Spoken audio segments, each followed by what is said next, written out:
Yes.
Welcome one, welcome all to DeFi Crypto and Airdrops, the non-drinking edition. So those of you that weren't here for New Year's, you might want to go check it out. It got a little chaotic. I started out where I thought it was just going to be me and Matt Malik, and it ended up being me, Matt, Drew stopped in, Kelly Kellum stopped in, Gina stopped in. I mean, we had Jeff tried to stop in. It went on for like 4.5 hours, and we were drinking. Kelly was on the guitar singing. He was trying to set up his DJ setup because he was gonna do a set, but we lost him. It was all over the place. Oh, Matt almost lit his pants on fire. He was lighting off fireworks in his house. I'm like, holy shit, what is going on here? It's like I was just waiting for like monkeys to start flying and shit. It was a wild time, man. Yeah, guys, yeah, it was fun. It definitely was. The longest streams I saw was like 4 hours. In a marathon, man. No, it was like 4.5 hours. It was crazy. But well, shit. Let's go ahead and jump on into this. But the Quality Leering Center. It looks like South Park might be doing an episode on it here soon. Just jokes. Just jokes. Like his big cone head. All right. We're gonna be leering a lot today. Yes. It's all about leering.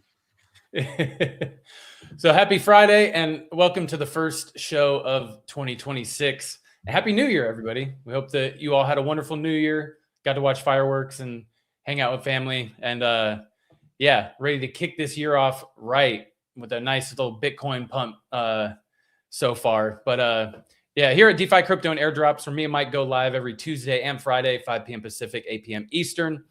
If you're on Twitter, come over to YouTube and jump in the chat here. There's a lot more interaction going on. And Mike also has different shows throughout the week. Monday with Money Talks at 10 a.m. Pacific, 1 p.m. Eastern, with a traditional finance Jeff, or Texas Jeff, and state attorney Taylor. They do a lot in traditional finance and more traditional market stuff. But it's good to see the new Jeff. And actually, this Monday, we're going to be talking about ways that you can access your liquidity and investments without having to cash them out, and basically making sure that you don't incur a taxable event as well. So nice. we're going to be talking about some really cool stuff.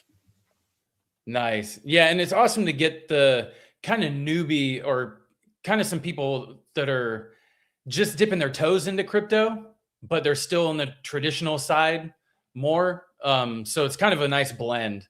And then Wednesday, you get the super deep crypto degen stuff with the DeFi masterclass. DeFi experts, David and Jake, Wednesdays at 2 p.m. Pacific, 5 p.m. Eastern. I need to change that. We're actually going to be starting to do it at 3 p.m. Pacific now. 3 p.m. Okay.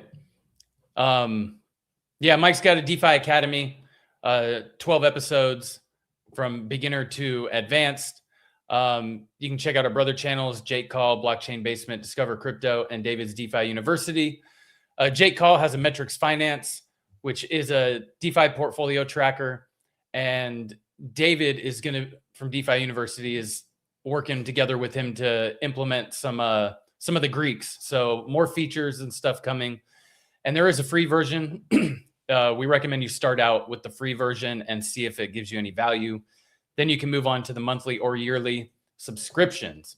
David's DeFi University, pretty much all of it is free now, except for the daily live mentorships. You get 2 hours a day, Monday through Friday. And there is a learning course on the actual DeFi University homepage. A Leering course? A Leering course. Where you can get all the DeFi Leering Monday through Friday. And their courses, actually, they break it up kind of following their daily live mentorships. So Monday through Friday, each day is a different topic. And he kind of structures it around the courses available on this Learn DeFi. Also, Myke's DeFi Wize newsletter, where he gets up super early before the markets open, traditional finance markets, because crypto goes 24/7. Can't get up before even then. though we've been, even though we've been in everything looked like stablecoin this past week. But picks the ranges for you, gets all the alpha out there, and they've been nailing it. So just under $20 a month, Monday through Friday. Can't beat the value for what you get. Also, check us out on Twitter at _only_DCA. Catch Vet at Veteran4Crypto. Me at the BCR142. We're streaming on the Pump.Fun and the Arena. We've been crushing it on the Arena. Oh yeah, look at that. Just chilling, basking, moisturized. Oh no, that was I think some of us that were on that New Year's show, we were I think we were hungover. We were just like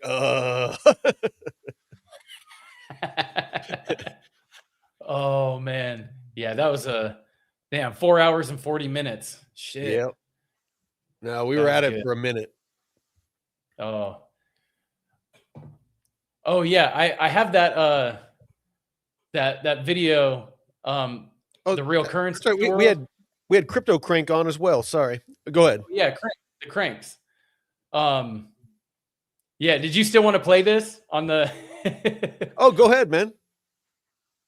Yeah, can you hear it? Can you hear it? Okay. It's not playing. I might have here, I'll add this back on. Actually, my screen share is not. See, I got to click the little button down at the bottom. To share the sound. Yeah.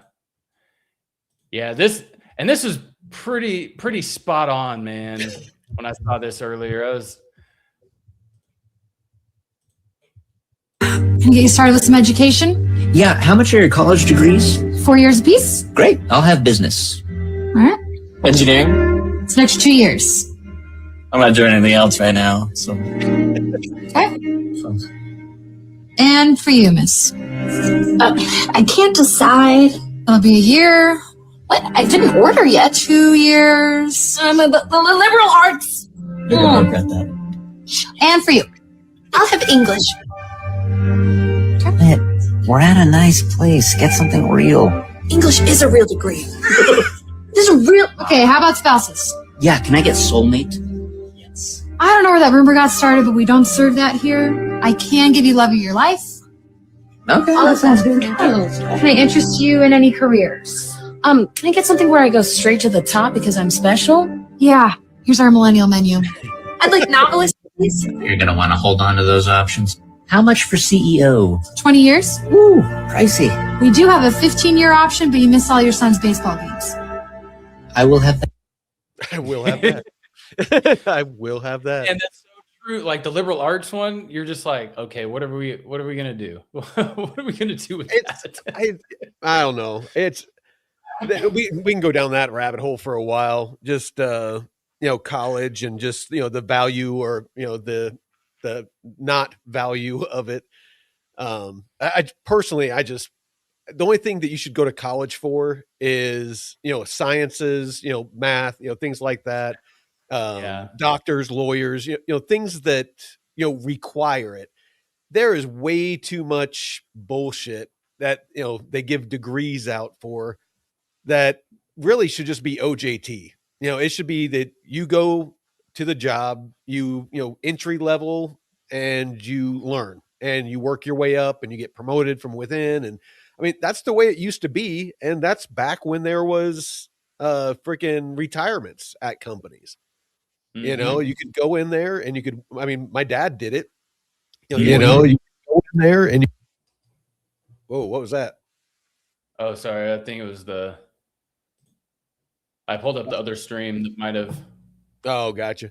So, like my dad, he got back from Vietnam. He went and got a job hooking and unhooking trains at night, doing the graveyard shift, and worked his way up to where he was in charge of subway systems, like in Washington, D.C. and Miami and L.A. and, signals and stuff like that.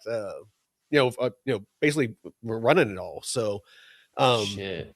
That's what people used to do, is you just got in and you learned, because there wasn't degrees for that kind of thing. It's like, yeah, you can get a degree in engineering or something like that, but it's not going to teach you the nuances of a job like that. There's some jobs that are just so specialized. You just got to have experience. Yeah. Yeah. Oh, DeFi Don. Yep. Master's a badass.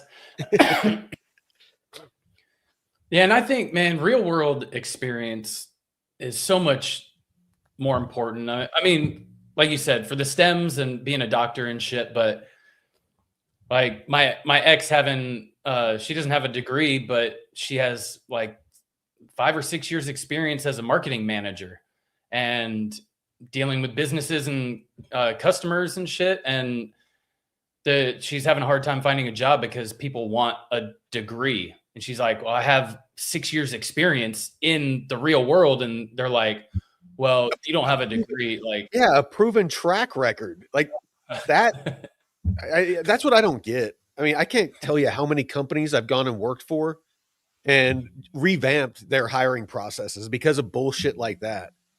Where they won't even talk to you unless you have a degree. And I'm like, I want to talk to everybody. Because I want that guy or that girl that has, 5, 6 years or more experience doing the actual job. And I can call references and, find out, are they good at their job? Did they show up on time? Did they, produce? Did they mentor other people? If they were successful, did they, mentor other people so that, the team was successful, not just them, those sorts of things. Somebody with a degree, it just means that they paid some money and showed up and they know how to use the internet and AI. Yeah. Yeah. Joseph, you can take doctor courses on YouTube. Oh shit. Well, and technically you don't even got to go to law school. If you're smart enough and you can learn, what you need to learn to pass the bar, you don't even need to go to college to be a lawyer. Damn. Nope. What was it? Oh, it was Black Ice. It was reversed for me with my degree for park management and getting into NPS. What do you mean? Like they didn't want you to have a degree? Because most of those park ranger jobs, I looked at them for a minute. They were wanting a degree in like what's that? We had a bunch of guys when I was doing wildfire that were going to school for it. The like arborist, or not an arborist, but basically they go around and they know about all the trees and stuff. So they forestry, like they did get a degree in forestry, and and so they're able to go around and they survey like all the state lands, because a lot of the states on the state-owned lands, they'll actually do auctions for the lumber companies to come in and cut the timber. And then that money is supposed to go to paying for schools and things like that. But I think we're starting to see where a lot of money goes in our government now. Yeah. He said they wanted the experience and connections as opposed to having the degree first. So he got his degree first. When I was young, NPS wanted me to move into the woods in Utah, 1,500 miles away from home. That might not have been a bad gig, man. It's Yeah, I lived in Utah for quite a while. There's a lot of beautiful country up there. No, I all the jobs I looked at, they were all wanting college degrees, and I was just like, you know what, you know, freaking hard pass. But well, let's jump into some crypto stuff here. All right. Well, today it looks like let me pull up some prices right here. Oh, we got Elon Musk in a bikini. Oh man, that's somebody posted that, never leaving this app, and Elon reposted it laughing.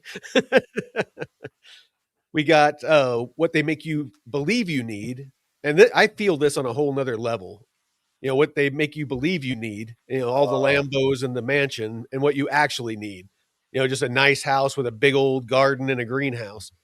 You've had all the toys, the big house, and maybe I not did to that extent. Not at this scale. You know, but I had the wakeboard boat. You know, I had the Malibu wake setter and the 4,000 or 5,000 square foot house, and you know, I had all the toys and all the stuff, and was miserable. And I sold everything, moved out here, and I'm doing this now, and I've never been happier. We got the Somali Netflix version Napoleon Dynamite. That one, I was wondering when I saw this guy, I was wondering where the hell I knew him from. this helped. Here we have daycare owners in Minnesota with no clients. This is a anti-weed ad from back in the day. It was too good not to share. Has somebody blowing a French horn, where the sun doesn't shine.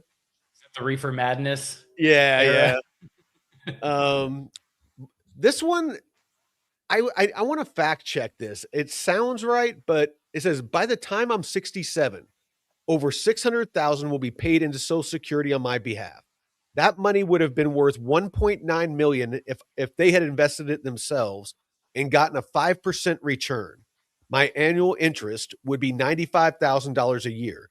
The government promises me $3,075 a month at 67, which is $37K a year. How is this not theft? Exactly. It boggles my mind how anybody could want the government to tax anybody. I don't care if they're rich, poor, or in between. I don't see how anybody can justify the government taxing anybody anymore or putting the government in charge of anything, because everything is broken. Yeah, and that's kind of like the tax the rich or tax the billionaires. Well, one thing, like it's the income tax, or the if they have an income or a salary, they kind of skirt around it in a way. But at the end of the day, like, you don't want the government to force you to pay all this money and then they spend it however they want. So why are you going to tell billionaires? I mean, I get why, but why are you going to do that to billionaires too, when they've created wealth for other people? They've created jobs and products and all this stuff. You're just I would rather Elon Musk and Jeff Bezos and all these people. I would rather that I voluntarily give my money to them for awesome goods and services than the government steal it from me and waste it. It's that's the difference. And if somebody wants to come along and offer a better product or a better service, then I'll give my money to them. That is how the world works. And sitting back and being envious of those people and wanting to use the government, to basically steal, on the threat of prison and violence, somebody else's property. That's just insane to me. It's like, what weird wiring do you have in your head that's okay? I don't get it.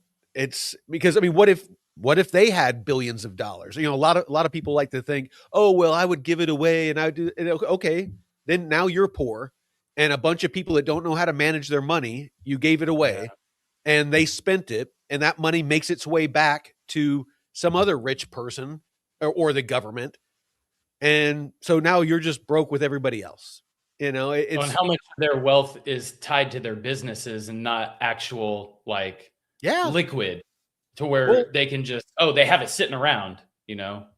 Well, Elon Musk, most of his wealth is in Tesla stock and SpaceX stock and stuff like that. It's not liquid.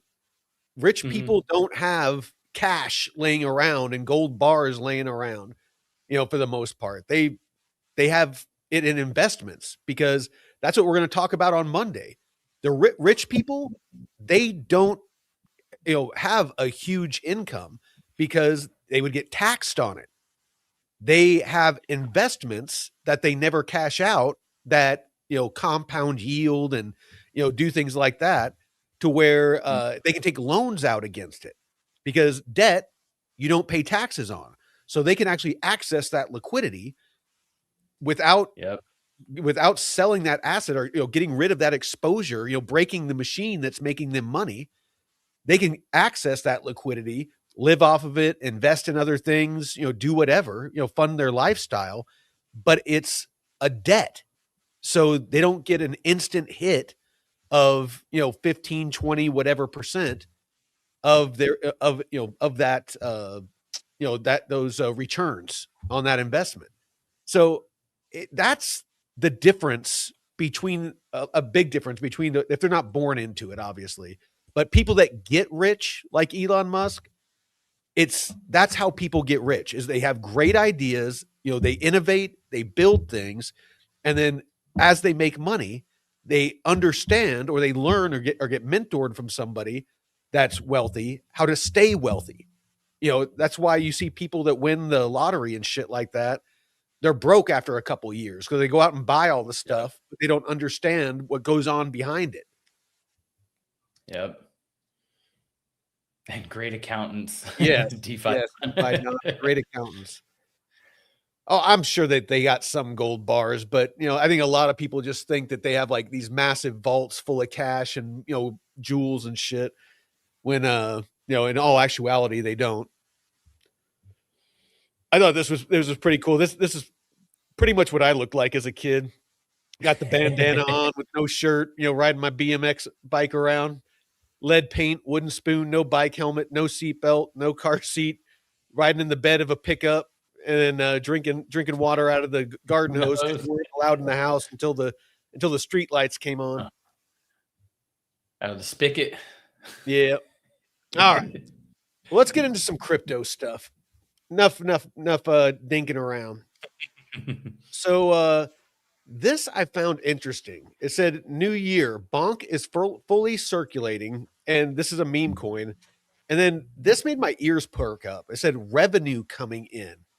Dat buying 5% of Bonk supply. What happens next? So I did just some really quick research. I didn't realize Bonk actually has, it generates revenue. Through so what? It says tools like BonkBot, a Telegram trading bot, lets Bonk.fun, a major meme coin launchpad capturing over 50% of Solana launches and other integrations. Bonk Swap, a perpetuals DEX, generating fees from user transactions and launches. A significant portion of these fees are used to buy back and burn Bonk tokens or allocate to the DAO treasury. So for a meme coin, they actually created a whole ecosystem and economy for it. So, I mean, if I was ever going to, you know, invest in a meme coin, it looks like Bonk might be that meme coin. Wow. How did they say how much is coming in? I didn't look. I just thought it was infinitely interesting that there was a meme coin that had that much going on. 964,000 Arrow buyback. Last buyback of the year is officially in the books. The Aerodrome PGF has acquired and max locked 964,000 Arrow. as part of its programmatic market aware buyback model. Next year, the Momentum Fund takes flight. Those of you that don't know, the Momentum Fund is going to be what they've been doing on steroids. So, yeah, very, very bullish on Aerodrome. Let me kick it over to you for a bit. Oh man, that's perfect because I got some Aerodrome stuff I wanted to bring up to you. I think the founder of Uniswap is kind of coming after these guys. So Wagme Alexander, he's the CEO of Dromos Labs and core contributor at Aerodrome and Velodrome. And he put together a dashboard on Dune showing the Uniswap fee switch tracking. And so Aerodrome's averaging about 5x Uniswap's revenues. Even Velodrome is averaging about 1/5 of Uniswap. And that's the REVs is the REV engine. Oh, the REV engine. Yeah, okay. yeah. That's part of the I don't know if it'd be considered the tokenomics or the fundamentals. Basically, it's part of the system. Right. Let me right. Go ahead and keep going. I'll actually let me look it up so freaking I don't step on my tongue. Hayden Adams, who is the founder of Uniswap, came out in response to this, said these revenue comparisons from Alex are so misleading. It's worth being precise about how these models actually work. Aero takes 100% of LP fees and rebates them back to LPs via token emissions, liquidity incentives. In practice, this looks like we collect 100 mil in LP fees and distribute 100 mil in tokens to LP based on token voting. This approach makes revenue numbers look large, but it doesn't represent sustainable fees. It also puts a heavy thumb on the scale of where LP fees go and makes LP returns dependent on the price of a third token. If Uniswap took 100% of LP fees and rebated them in tokens, reported fees would be close to 1 billion and just as meaningless. The Uniswap protocol fees are different by design. A portion of swap fees goes to the protocol, while the majority still goes directly to LPs. The objective is long-term sustainability, not inflated optics. Our proposal starts conservatively with a roadmap of additional fee sources being enabled over time. This lets the DAO learn each step. The real risk would be turning fees up too aggressively and only learning after liquidity leaves. Another misleading comparison from Alex is conflating token emission LP rebates, which are required when all LP fees are taken, with Uniswap's growth and development budget, which funds engineering, developer grants, and integrations across thousands of products worldwide. So as for annual fee burn, it's too early to project. It's only been live for a few days. Several fee sources aren't active yet, and volume's still ramping. More importantly, this is a long-term strategy. Growth still comes first. The market will grow massively from here, and Uniswap has the potential to see trillions in daily volume. Capturing that opportunity is the goal. Early signals are solid. Liquidity has been stable with fees on. The fee collection system is working smoothly. Searcher efficiency is improving, and Uni is being burned daily. So episode 8 of Stranger Things. Stranger Things. Yeah, no, I had already. Oh no. Actually, I need to watch it tonight. I forgot. Yeah, I was drunk. Yeah, it was good. There wasn't all the fucking coming out party. Yeah, and then this Etherator came out in another response to Hayden. So Hayden claimed the JPN's methodology on Uniswap revenue was wrong and misleading. Turns out Uniswap was the one in the wrong about their own rev data estimates. Something tells me they'll be on the wrong side of history again in just a few months. So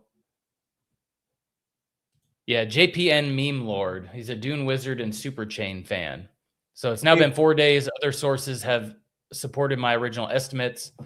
60K per day is the number sources have gathered around for Uniswap. Hey, real quick, Matt, I sent you a DM on X with the StreamYard link to jump on. It doesn't look like Gina's going to make it. She said she actually canceled her live stream for later tonight. She's not feeling well. Oh shit. We'll have her on another time.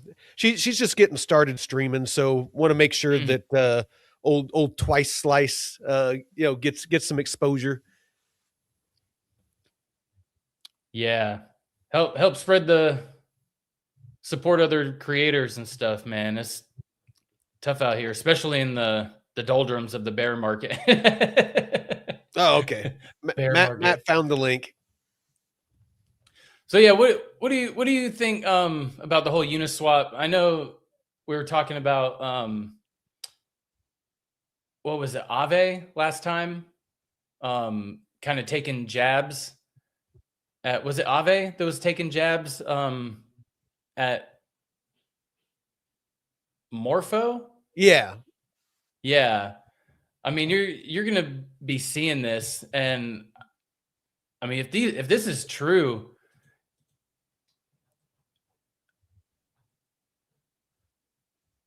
I mean, I have to really dive deep into this. But Uniswap might be feeling some heat. I mean, I think Aerodrome's really positioned themselves, especially with this merger and the features that they're integrating, are really going to be. Hey, Matt, check your email. A powerhouse. Oh, what's up, Mama Crypto? Happy New Year. That's Granny's Garden's daughter, I believe. Oh, nice. What up, Deadwood? Dubai does it better. I haven't been to Dubai. I haven't been to the Middle East. I or don't Saudi.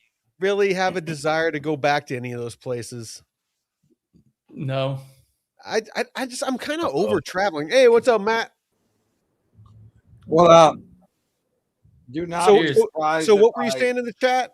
If I accidentally just fall asleep right here, don't. Did you get too drunk the other night or what?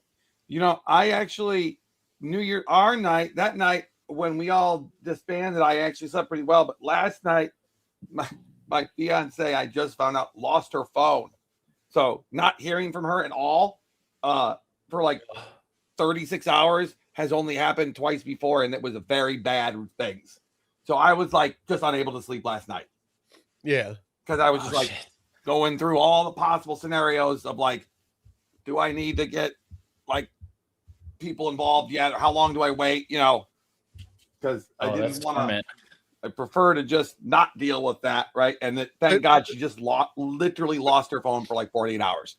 All right, as long as she's okay. She's totally okay, but she was freaking out. She's like, I found it. I found my phone. I'm like, well, it was lost. That explains everything. Thank God. Yeah, the last time she went down for 48 hours, her dad kidnapped her and tried to murder all my cats. Oh my God. He literally took my cats and threw them on the streets of Los Angeles. Damn, what a psycho. I'd be. I got them all back. Oh,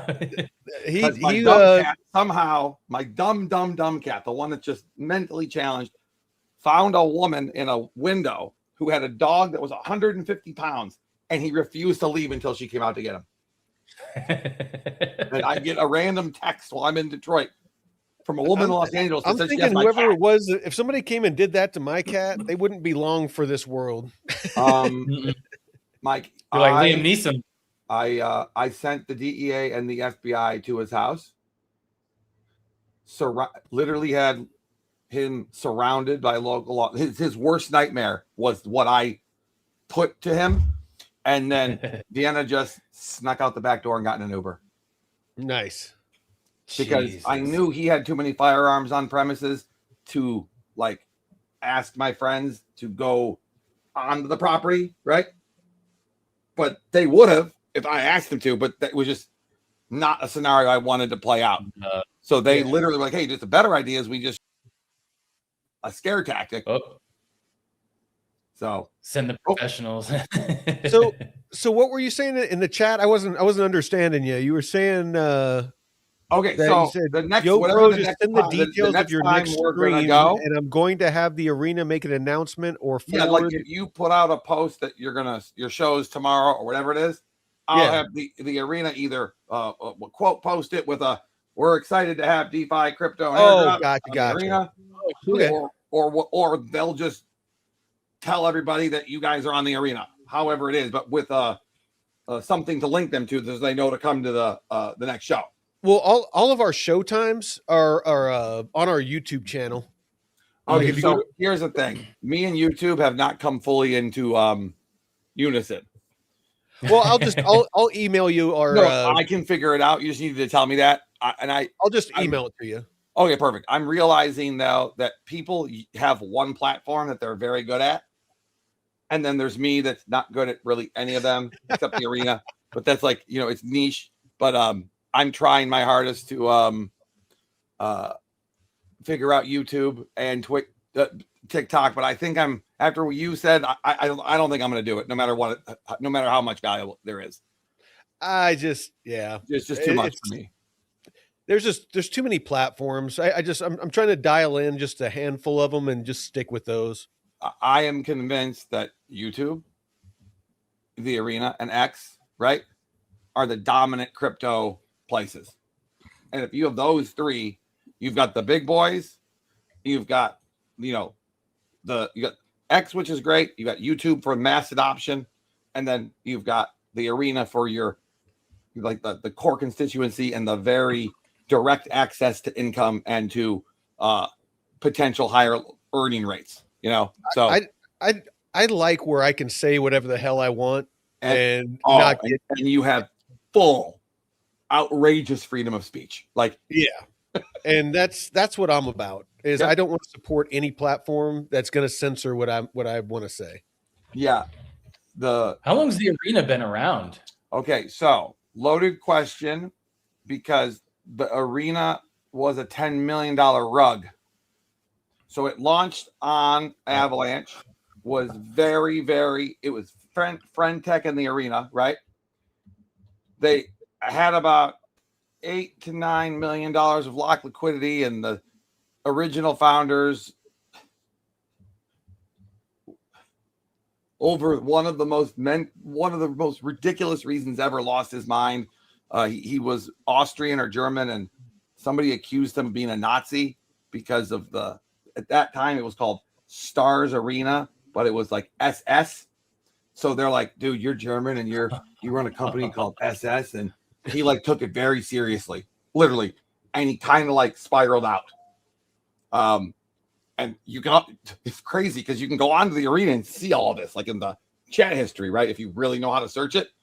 But I didn't even know it existed at that time. When it went under, Jason, my partner on a company called Rove, which is a DApp built on Solana that was more about entertainment industry connected to crypto, he took over the arena, and it would be a community takeover, but he really bought it. Our company Rove came in and took it over, rebuilt the trust, and did the largest community airdrop. I think it was the second most other than the Magic Eden airdrop. I think it was the second most lucrative for its people. Of course, I'm so dumb.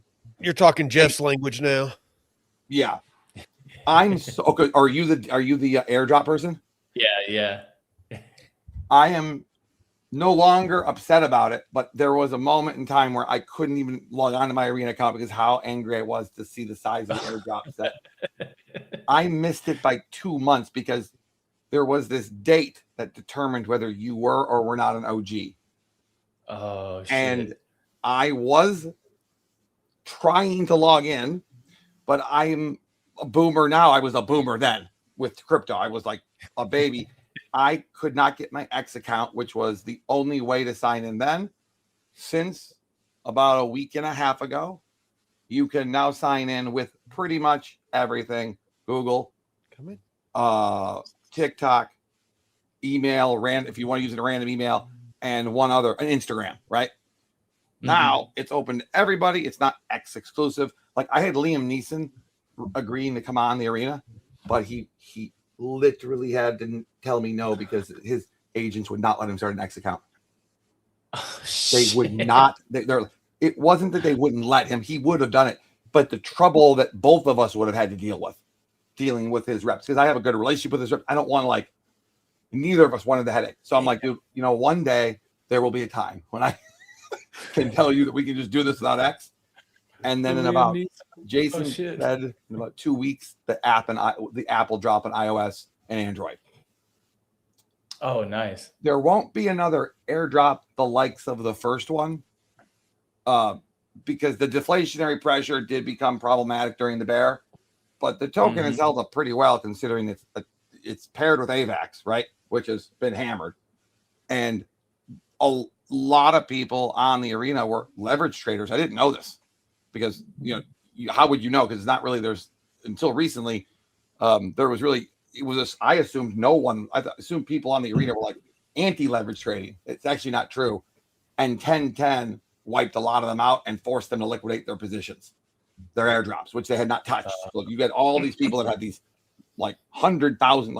I think the top airdrop was at one point worth almost $1 million. But how did they get to that top airdrop? There were two methods of point earning, which were the main feature that people love the arena for is that the second you signed up with your X account, your X account was instantly tokenized in the form of a ticket that was on a bonding curve, and people speculated on each other's tickets. So there was this robust ecosystem, and so there's a 10% fee for the tickets, but 7% goes to you. So you get 7% of each buy and sell. So people get really sensitive when someone sells their ticket. I'm like, thank you for the 10%. Come back and buy it again later. Yeah. It doesn't bother me at all. It's with DeFi, you want buying and selling, right? Yeah. So there are two ways to approach the tickets. You try to convince people to never sell, so you increase your cost, and you rise up the ranks of importance. And then there's people that are happy to be controversial.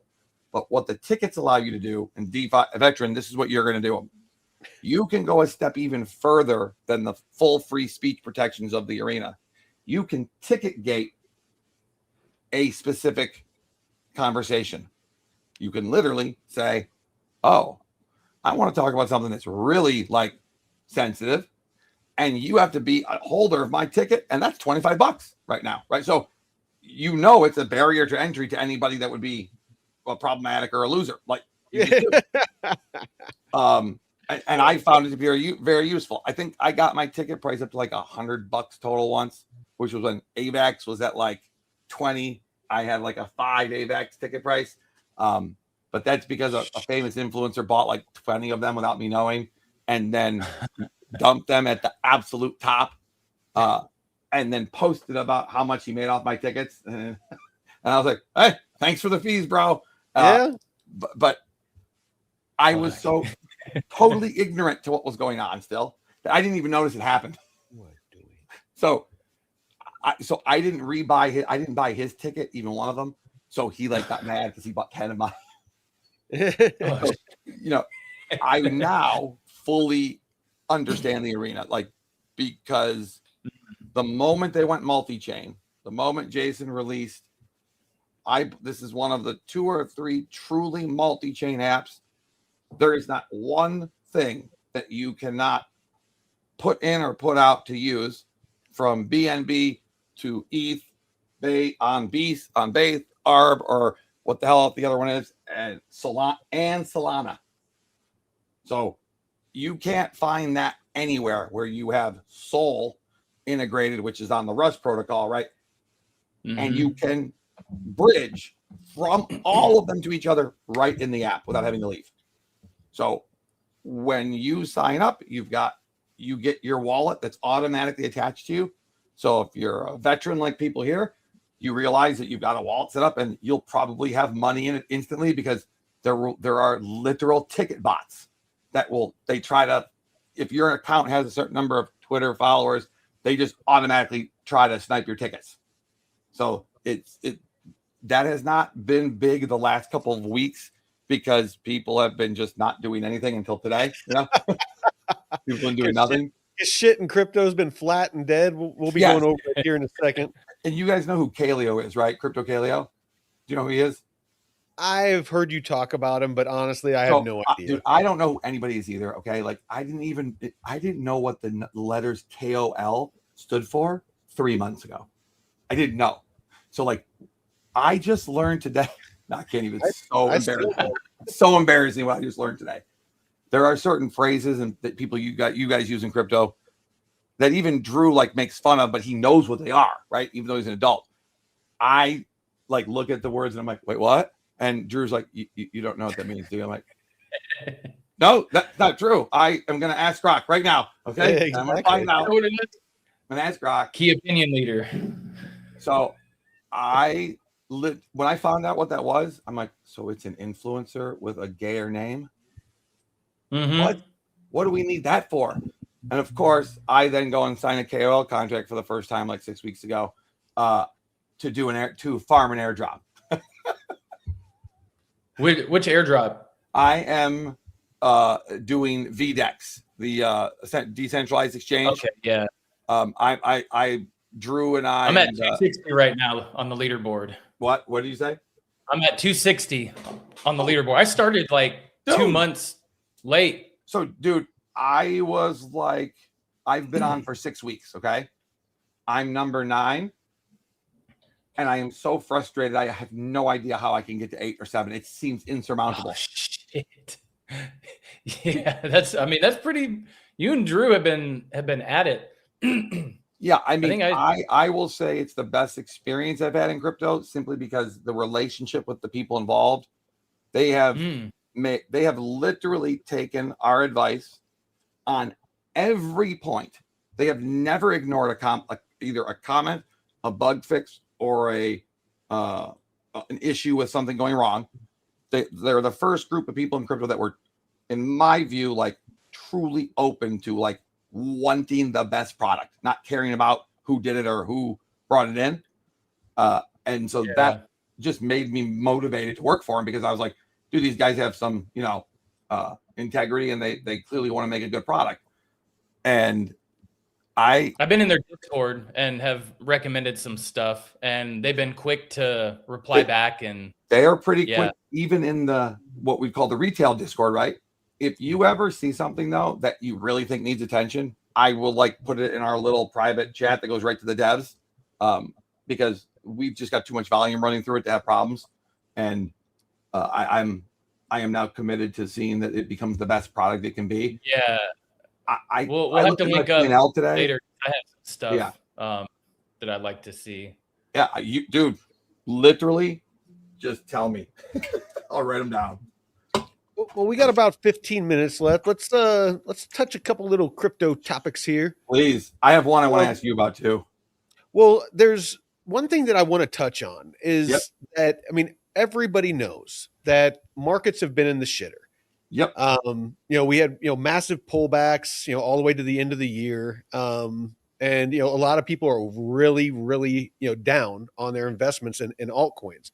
But one thing I want to point out is that it really hasn't proportionally impacted DeFi. If you look, there's some reduced volumes on DEXs and perps. TVL, it drew back a bit. It went from 168 billion to 121. But, if you look at, proportionally, it's DeFi is holding up really, really well, even though, and I think a lot of it has to do with institutional money. It's, retail for the most part. I think a lot of people have capitulated and gotten out, but I think it's starting to get to a point to where there's a lot more institutional money than there is retail money. You can kind of see that is very obvious right now. I agree. Yeah. I agree. Yeah. And if you look on RWA.xyz, I wish I could zoom in on this. That doesn't allow it, but you can see, we were just going parabolic, with the growth of RWAs. There was a little bit of a pullback around November, the beginning of November through November. And then through December, we started ticking back up. So, I mean, it's just a blip on the radar. It's just a little cooling off period for RWAs. But you can click through here and you can see the asset holders. I mean, it's gone parabolic. This is the people that are holding, tokenized commodities and tokenized public equity and, all these, U.S. Treasury debt. They're all just up and to the right. Not a single one is on the decline. It's just there's more and more, real world assets being tokenized, and it's only picking up speed. Active addresses. 5 months. That's crazy. Transfer volume. Just massive amounts of transfer volume. So, I mean, I keep trying to tell people in the chats and just kind of on social media, if you're not paying attention to DeFi, you really need to start paying attention because 100%. 100%. It's where all the government's attention is, because of legislation. Well, it's where all governments are paying attention to because, stable coins and RWAs and DeFi, because that's what big money is interested in. They're wanting to tokenize everything. Banks are worried about, stable coins, paying out yield and things like that. So all the government attention and legislator attention is there. And then all these institutions, they're tokenizing the stock market, the DTCC on Canton Network and a bunch of other places, BlackRock, just all these different institutions are tokenizing everything and starting to use stable coins. So if you're watching the fundamentals of what's going on in these markets, like I am, you're just sitting back and stacking because you see what's coming. If you're watching the price, those are the people that are getting emotional and capitulating and selling the bottom. Dude, what's why I like leverage trading, because I literally learned crypto during the bear market. So shorting was the only way to make money. I have no attachment to any tokens at all, period. I'm doing it to make money, so I don't care. I feel like most people that do it have massive emotional bias, and it's weird. Doesn't make any sense to me. Like, well, they're married to their bags, essentially. Yes. That is, I think, a very dangerous thing to do, even in DeFi. James over on the arena says, "What up, Matt? What up, Mike? What up, Jeff?" Oh yeah, look at this. Hello. Oh hey, James, what's going on, bro? How you doing? NFA. Now, the guy above NFA all day. That's an OG right there. Oh, see the top supporter next to him. Oh wow, they just added that. Sweet. Oh, and he tipped you. Oh, nice. Oh, appreciate you, brother. See, look at that. He sends you $1. The platform takes 2 cents. Like, that's what you want, right? Like, come on, YouTube, step your game up. So I know, right? When Drew got gifted $500 from somebody on YouTube, Colin gave him $2,000 of arena. Damn. He 4x the guy on YouTube. Every time he would do 250, because I think that's the 10 membership one, right? Yeah. Or whatever, however those membership things got, Colin would double it and then looked at how much it was and was like, Drew, here's enough to be a champion. Because if you're in the top 500 stakers, you become a champion. And you get all these other advantages. Cool. Dude, I suspect that when he gets back from Finland, if he sees another show has come, he will very likely want you to be a champion too. So nice. I anticipate that it would be very odd for him not to be supportive of you, especially since you're not like a meme coin lover, because he doesn't really like him. No, he's gonna love you. He's like, oh my god, an adult, an adult that lives in a cabin in the woods that like isn't like on cocaine, like he's isn't on meth. Yeah. And I have this bad thing where I was like, I was genetically born to seem like I'm on meth. So people have always asked me that question. And I literally was a poster boy for DARE growing up. After my 7th spine surgery, I refused to take the pain medication. After like 2 days, I'm like, I'll get through it. No, I was just stupid. But dude, believe it or not, I mean, you can probably tell a little bit still, but when I was a kid, like I said, I had ADHD. And but I never got medicated.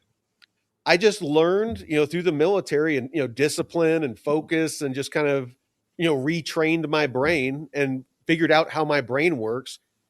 And I mean, it's probably a big reason why I interrupt people a lot, because my brain goes so fast. If they don't talk fast enough, I'm like, I know what you're trying to say. So you want to spit it out for them. Just get there so that so we can move on. On my live stream today, I stop myself because I'm like, not everybody understands, so let them finish. My community made a website that has a counter for how many times I interrupt people per show. and they put a betting market on it with an over and under, so people can bet before the show. Will Malik interrupt people over under 15 times? Oh fuck!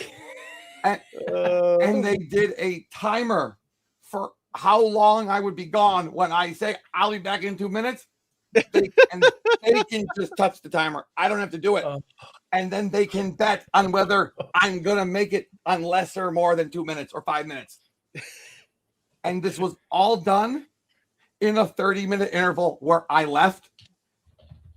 And they decided that since they knew they could just tell from a phone call I took because it was an investor, they were like, there's no way he's going to be 5 minutes.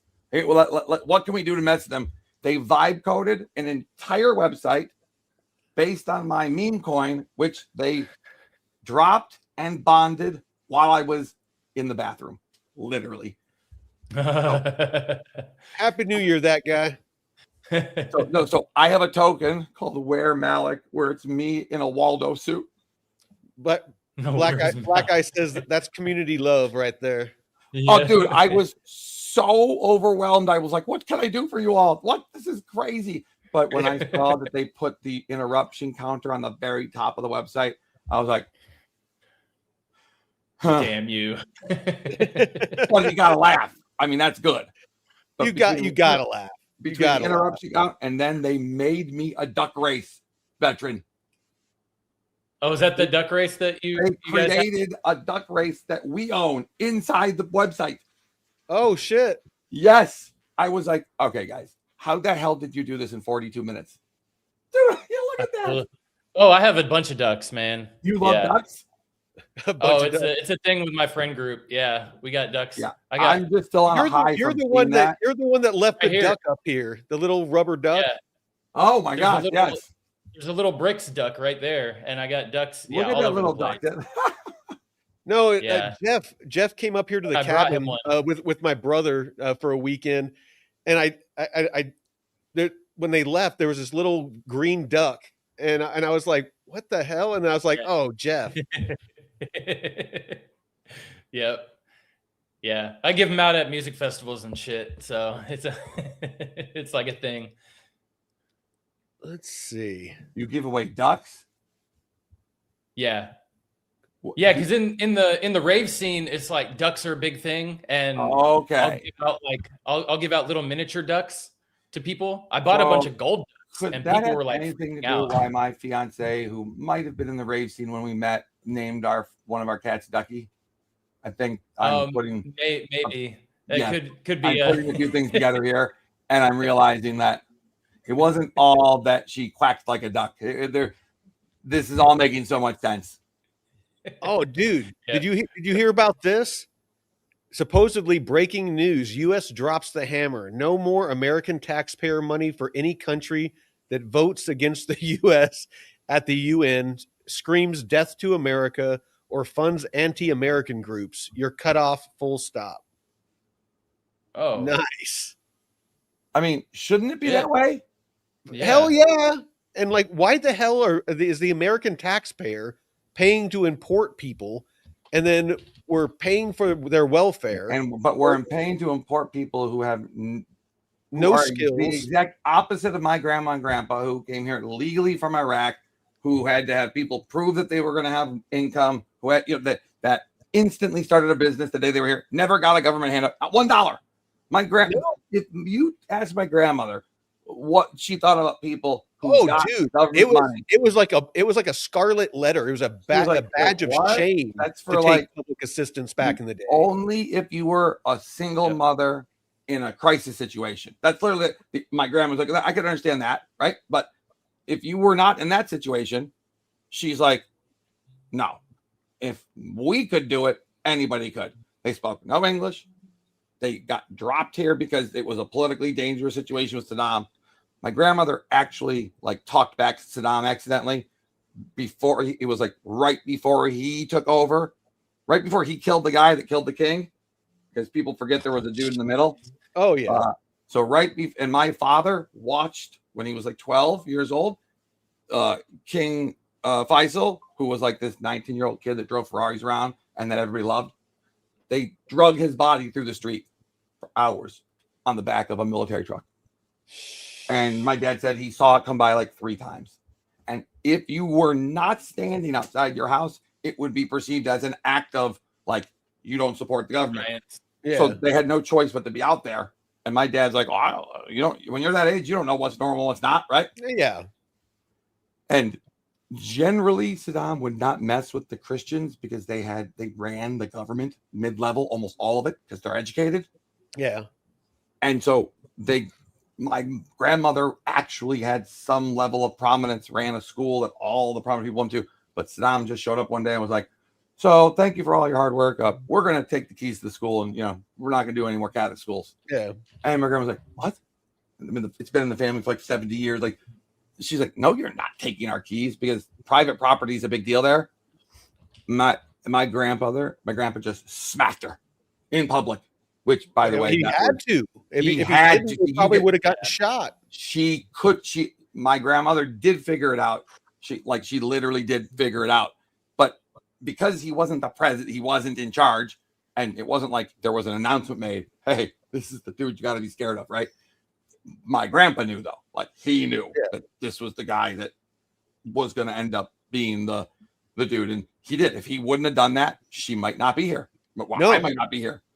Yeah. So, you look at the wrong people sideways over in some of those countries and they'll freaking shoot you. You were talking about whether you go to the Middle East. So I, during COVID, had to go to Dubai and Jordan. And I mean, because they were the only 2 places that like we could agree upon mutually for my dad to deal with like an estate issue. Yeah. And I took special operators with me because it was very clear that the parties on the other side were going to attempt to steal my dad's identity. They'd already tried to do it without him. They failed. A guy got put in prison. So why weren't they going to try again?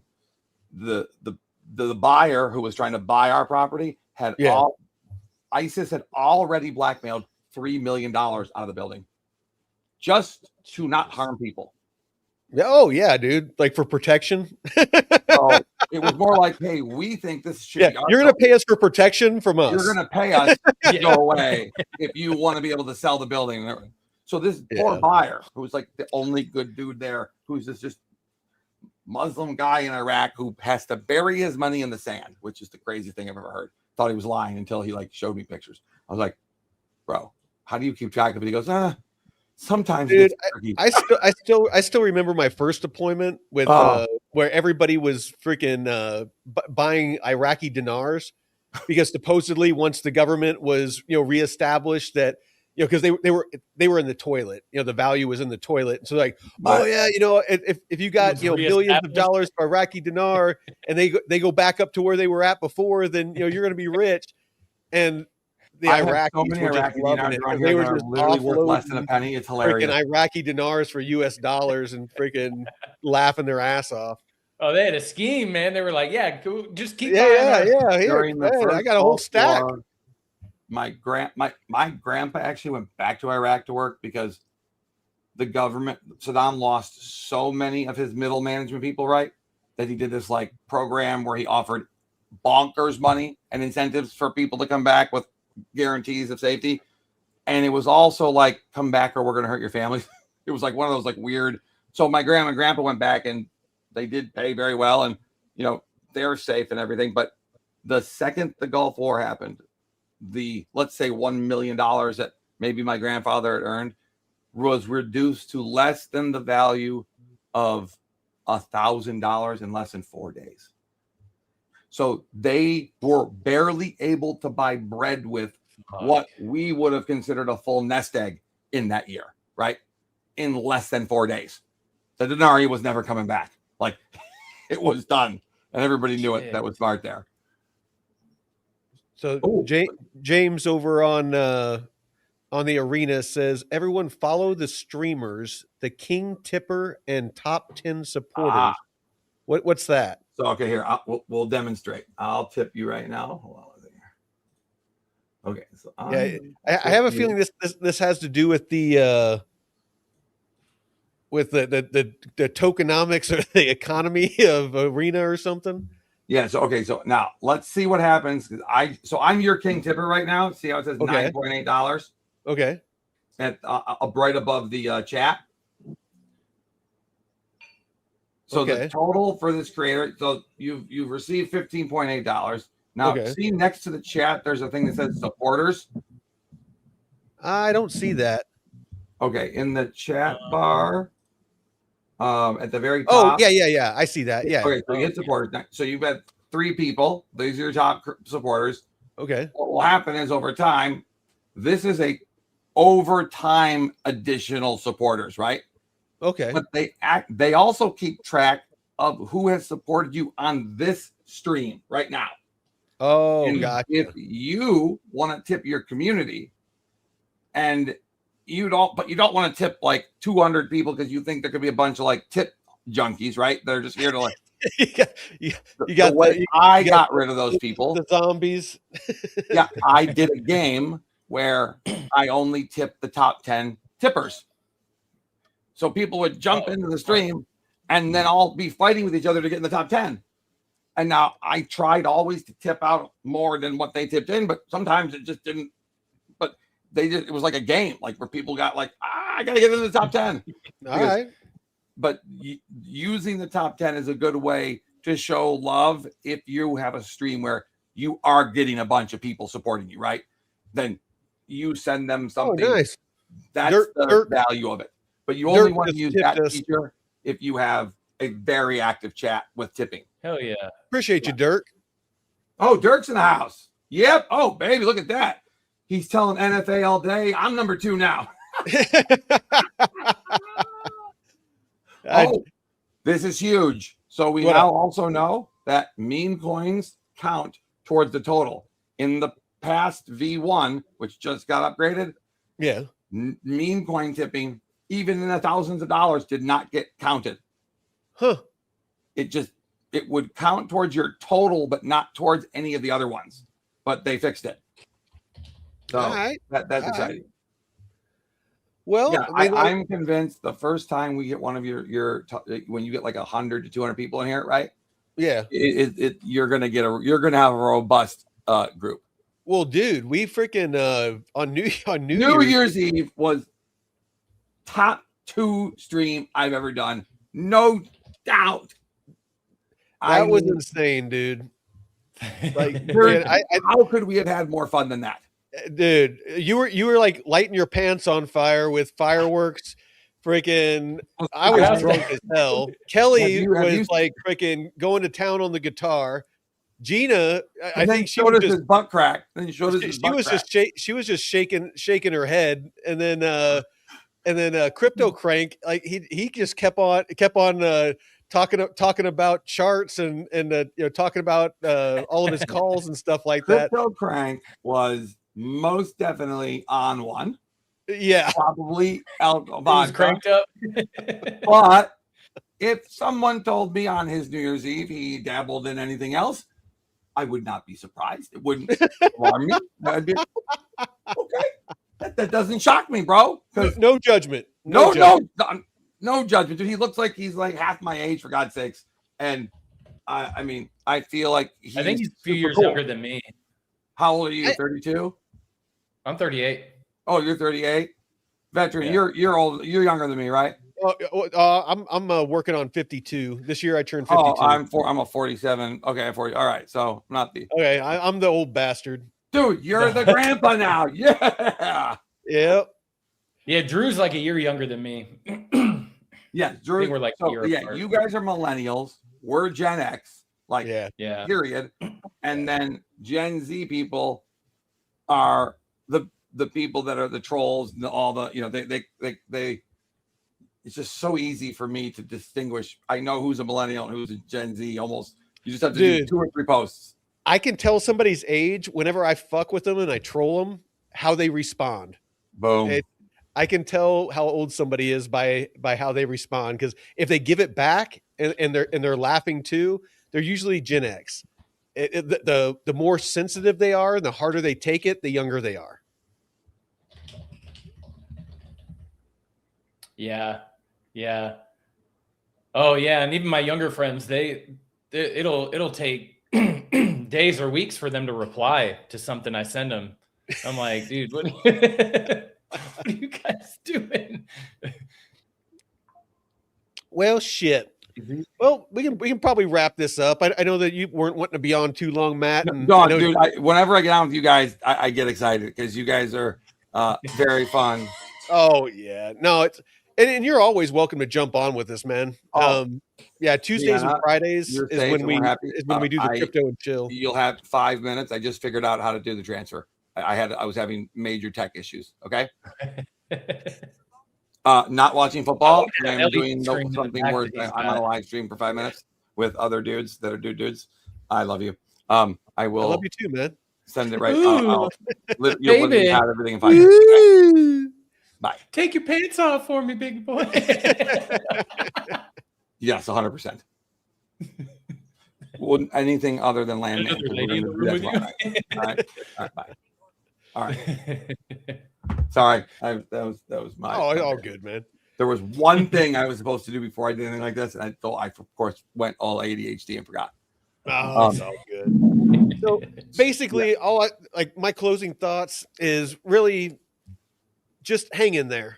I really feel like that we're turning a corner here. We've obviously, kind of, everything Bitcoin, Ethereum, it's been almost no volatility. I mean, we've gotten a couple pumps and dumps, but for the most part, I mean, retail is capitulated. I really feel like, I mean, we could go lower, but I really feel like we're, closer to the bottom than we are the where we're going to be going. And just if you can, if you got the expendable income, find you some good projects, don't go crazy, but get you some exposure to some assets. And, if you're so inclined, DeFi and, like I said, lend them out, stake them, put them in some full range pools, and just let them sit. I mean, it's sit on your hands, forget about them, and come back in 6 months, a year, whatever, and you'll see it on social media. People are going to start going crazy on social media, and when your feed is full of everybody freaking out, that's when you want to go check and you want to start maybe taking some profits because or moving it into Bitcoin or stable coins or something like that. So anyway, that's my 2 cents. What do you got, Jeff? Closing thoughts. Yeah. And I like, just parking it, especially when the markets are kind of dead like this. Mm-hmm. Like looking at the ETH chart, especially, or ETH and Bitcoin. I mean, the whole past week is just sideways, just within $100 range. And even some days it's like a $20 range. A ranged LP is a beautiful thing right now. Yeah. I'm in a wrapped ETH USDC pool right now. Mm-hmm.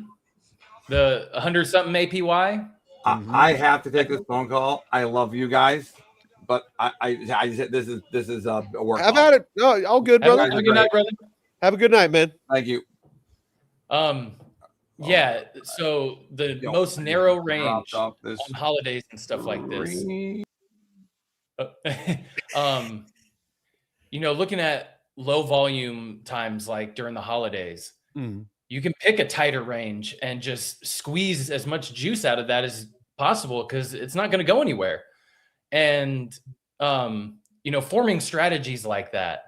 Right now, I'm kind of looking at ways of forming my own Delta hedge strategy with, David's been talking about. And even on, I saw a video that Crypto Labs Research did where they're doing the same thing. So, finding strategies that will, There's a reason Well, for that. There's a reason for yeah, I was gonna say is pretty much David built the whole thing. So yeah, and but finding ways of tailoring it to your investment strategy and risk profile and stuff. But yeah, there's all kinds of ways to make money outside of just traditional trading and being married to one bag. And it's just, yeah, finding what works for you. Following people like on this channel, watching the Wednesday shows, even on Monday, there's a lot of good information on the traditional finance side. And yeah, just finding good content creators and not just influencers that are shouting a bunch of shit like XRP shows. And yeah, getting a good, yeah, Black Ice, yeah, getting a good financial plan for this year started. Well, you want a good way to sniff out if somebody's just talking about certain projects and whatnot for views is look and see if they only talk about whatever's trending.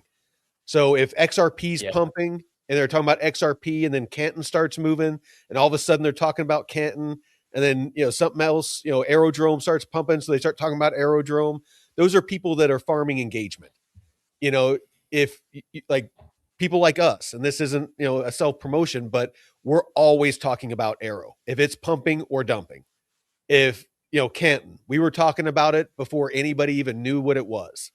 It's you want to find people that are just consistent because that shows that they're talking about a project because they believe in it and they're invested in it, as opposed to somebody that's just talking about it because that's what's trending and that's what's going to get eyeballs. So sorry, go ahead. Oh yeah, it's good that you kind of hash that out because yeah, whatever's trending, you want to analyze what they've been sharing and stuff because. Like you said, we don't promote tokens and shit and projects. We just talk about what we think is interesting and cool. And we're not beholden to these people because, we don't get paid by any projects and we're not going to be paid by any projects. No. So we're not going to sacrifice our integrity and just to, earn a quick buck because, yeah, we want to be able to speak freely and have that freedom and just be able to have people trust us and not just say, oh, well, looking back, they took money from this project and no.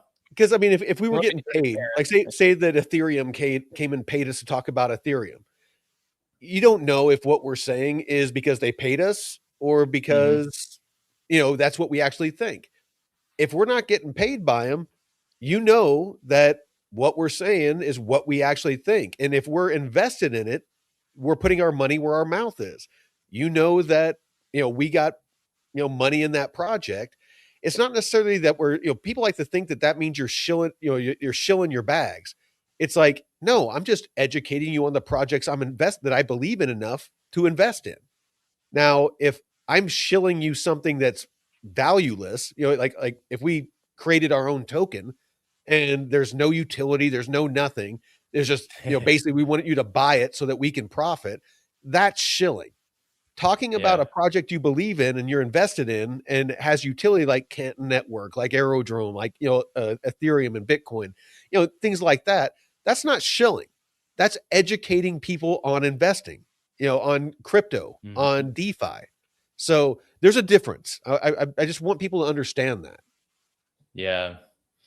Yeah, no, we're all about transparency and honesty and not shilling. And like, even with what Matt said about the meme coins earlier, we're not into the meme coins and all that shit. We want good, solid projects that are going to be good for you going forward, good investments, or at least investment thesis going forward. Because and meme coins can be too many rug pulls and yeah. Don't get me wrong. I mean, I understand that I understand the draw. I mean, I invested in Shiba Inu. That was the first crypto I ever bought. And I get it. You know, that endorphin hit, when it's pumping, it's like, being on a heater, when you're playing blackjack or poker or something like that.